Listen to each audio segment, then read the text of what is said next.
I've decided to do Sandra Sandberg's Lean In lecture where she discussed women in corporate America. She discussed that women are significantly underrepresented, and I agree with her. There's just a tremendous amount of evidence that points in the direction that we inherently have a gender bias in this country. It's reflected in corporate America.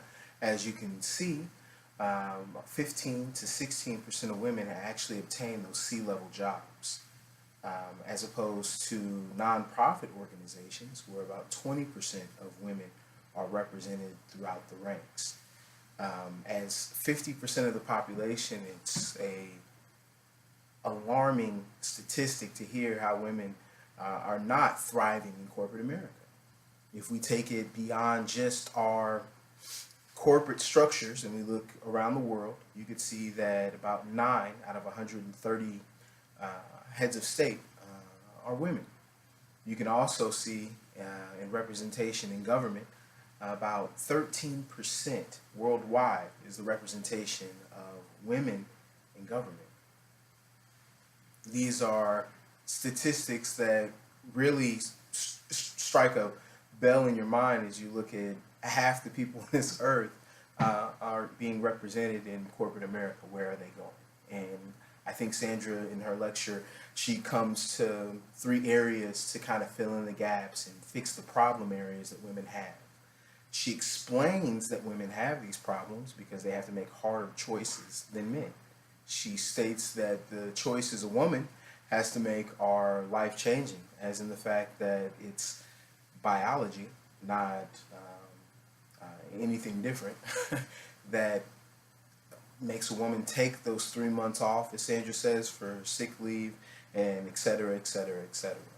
Because these are situations that are unique to women, but we don't have infrastructure, structure, or government, anything to really create ways for them to go through this biological event, uh, as many other problems exist. But focusing on the gaps in women in corporate America, there are three ways to fix this. Sandra devises the first, which is to sit at the table. She advises that women are dissuaded in daily operation from participating like the men.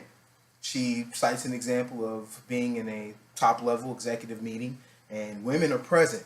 The rare instances and occasions that she has female comrades, and they're dissuaded from sitting at the table with the men. They decide to sit on the side because they will not lean in. Kind of her thesis point.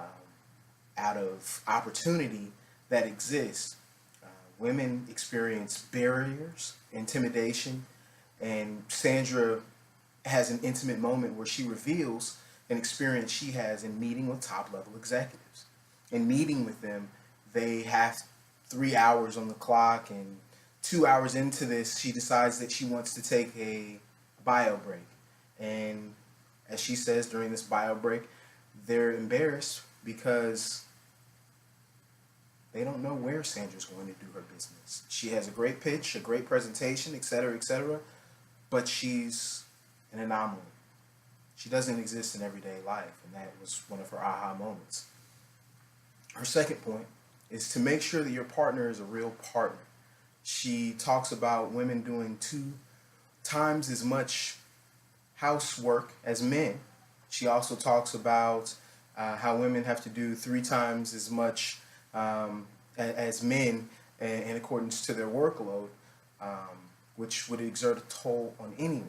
So partnership is a key element in filling in those gaps. And finally, she discusses not leaving before you leave. Lots of women construct this world of safety, a cocoon, and they isolate themselves to the point that they actually exit the industry. And she advises women not to go this route, to continue to lean in, to continue to progress, to continue to raise their hands and seize opportunities and not be dissuaded, to really have the confidence that they need. After Sandra's experiences and citing all these things, I do agree that these are three areas where women can fill in the gaps. I think that women can absolutely feel comfortable sitting at the table, having equal partnership, as well as not leaving before they leave.